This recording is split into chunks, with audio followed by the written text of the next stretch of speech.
नमस्कार साथियों, आज हम लेकर आए हैं हिंदी व्याकरण से कारक। कारक वाक्य रचना में अपनी अहम भूमिका निभाता है। सबसे पहले हम देखते हैं कारक की परिभाषा।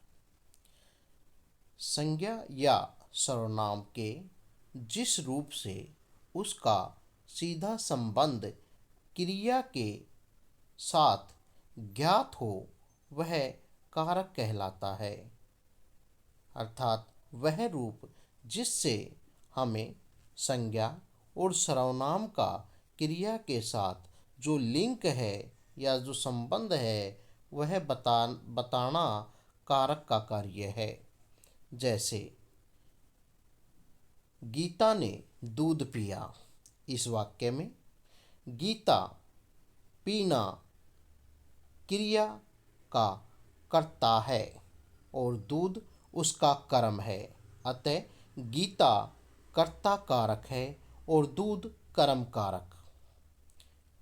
कारक विभक्तियां।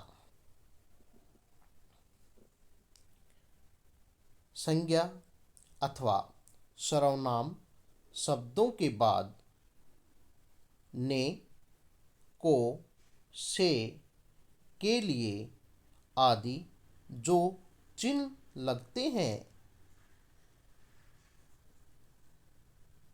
वे कारक विभक्ति कहलाते हैं। हिंदी में 8 कारक होते हैं।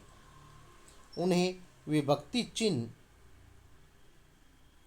सहित नीचे बताया गया है। कारक विभक्ति चिन्ह या प्रसर्ग। नंबर 1, कर्ता ने कर्म को। नंबर 3, करण से के साथ या के द्वारा। संप्रदान के लिए या को। अपादान से पृथक या जुदाई। संबंध का के की। अधिकरण में पर। संबोधन हे अरे।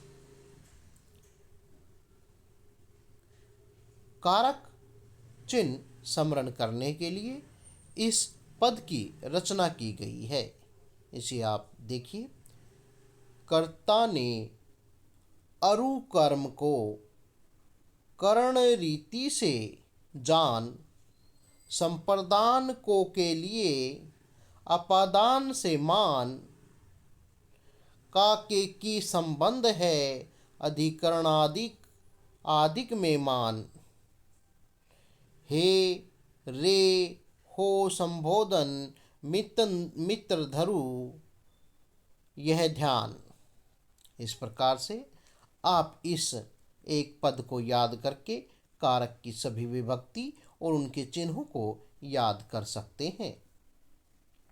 विशेष यहाँ हम अध्ययन करेंगे कारक के भागों का। कर्ता से अधिकरण तक विभक्ति चिन्ह या प्रसर्ग शब्दों के अंत में लगाए जाते हैं, किंतु संबोधन कारक के चिन्ह हे अरे आदि प्राय शब्द से पूर्व अर्थात पहले लगते हैं। आप इस चित्र के माध्यम से भी कारक की विभक्तियों को जान सकते हैं। जैसे कर्ता, कर्ता ने कर्म को कर्ण से या के द्वारा। संप्रदान के लिए अपादान से जुदाई। संबंध का के की। अधिकरण में पर। संबोधन हे अरे। और बीच में आपका ये रह गया कारक चिन्ह। इस प्रकार से कारक के 8 भेद होते हैं। इस प्रकार से आप इन्हें अच्छी तरह याद करें। अब हम इनका एक एक का अच्छी तरह से अध्ययन करेंगे। सबसे पहले कर्ता कारक। जिस रूप से क्रिया या कार्य के करने वाले का बोध हो, वह कर्ता कारक कहलाता है। इसका विभक्ति चिन्ह ने है। इस ने चिन्ह का वर्तमान काल और भविष्य काल में प्रयोग नहीं होता।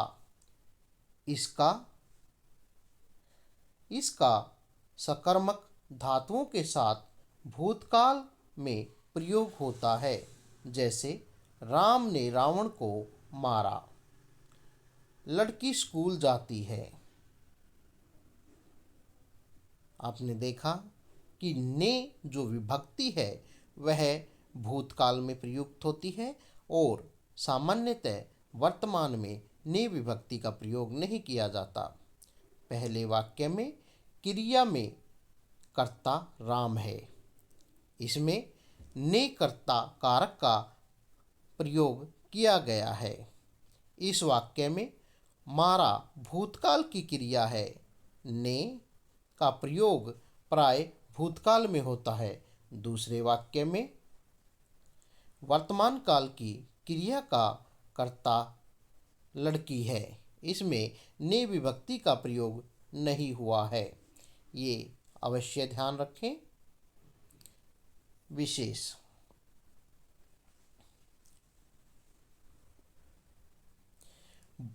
भूतकाल में अकर्मक क्रिया में कर्ता के साथ जो भी प्रसर्ग विभक्ति चिन्ह नहीं लगता, जैसे वह हंसा। नंबर 2, वर्तमान काल व भविष्यत काल की सकर्मक क्रिया के कर्ता के साथ ने विभक्ति का प्रयोग नहीं होता, जैसे वह फल खाता है या वह फल खाएगा। नंबर 3, कभी कभी कर्ता के साथ को या से का प्रयोग किया जाता है, जैसे बालक को सो जाना चाहिए, सीता से पुस्तक पढ़ी गई, रोगी से चला नहीं जाता,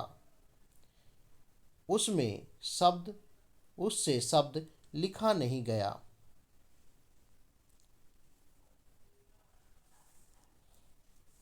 कर्म कारक क्रिया के कार्य का फल जिस पर पड़ता है वह कर्म कारक कहलाता है। क्रिया के कार्य का फल जिस पर पड़ता है उसे कर्म कारक कहते हैं। इसका विभक्ति चिन्ह को है। यह चिन्ह भी बहुत से स्थानों पर नहीं लगता। मोहन ने सांप को मारा, लड़की ने पत्र लिखा। पहले वाक्य में मारने की क्रिया का फल सांप पर पड़ता है, अतः सांप कर्म कारक है। इसके साथ प्रसर्ग को लगता है। दूसरे वाक्य में लिखने की क्रिया का फल पत्थर पर पड़ा, अतः पत्थर कर्म कारक है। इसमें कर्म कारक की विभक्ति चिन्ह को का प्रयोग नहीं हुआ। अब देखते हैं नंबर 3, कर्ण कारक। संज्ञा आदि शब्दों के जिस रूप से क्रिया के करने के साधन का बोध हो, जिसकी सहायता से कार्य संपन्न हो, वह कर्ण कारक कहलाता है। इसके विभक्ति चिन्ह से या के द्वारा है, जैसे अर्जुन ने जयद्रथ को बाण से मारा, बालक गेंद से खेल रहे हैं। पहले वाक्य में कर्ता अर्जुन ने मारने का कार्य बाण से किया, अतः बाण से कर्ण कारक हुआ। दूसरे वाक्य में कर्ता बालक खेलने का कार्य गेंद से कर रहा है, तो गेंद से कर्ण कारक हुआ। नंबर 4 संप्रदान कारक। संप्रदान का अर्थ है देना, अर्थात कर्ता जिसके लिए कुछ कार्य करता है अथवा जिसे कुछ देता है उसे व्यक्त करने वाले रूप को प्रदान करने को संप्रदान कहते हैं। इसके विभक्ति चिन्ह के लिए का प्रयोग होता है, जैसे स्वास्थ्य के लिए सूर्य को नमस्कार करो, गुरुजी को फल दो। इन दोनों वाक्यों में स्वास्थ्य के लिए और गुरुजी को संप्रदान कारक हैं। नंबर 5 अपादान कारक। अपादान कारक संज्ञा के जिस रूप से एक वस्तु का दूसरी से अलग होना पाया जाए वह अपादान कारक कहलाता है। इसका विभक्ति चिन्ह से है, जैसे बच्चा छत से गिर गया, बच्चा छत से अलग हो रहा है। संगीता घोड़े से गिर गई, अलग होना।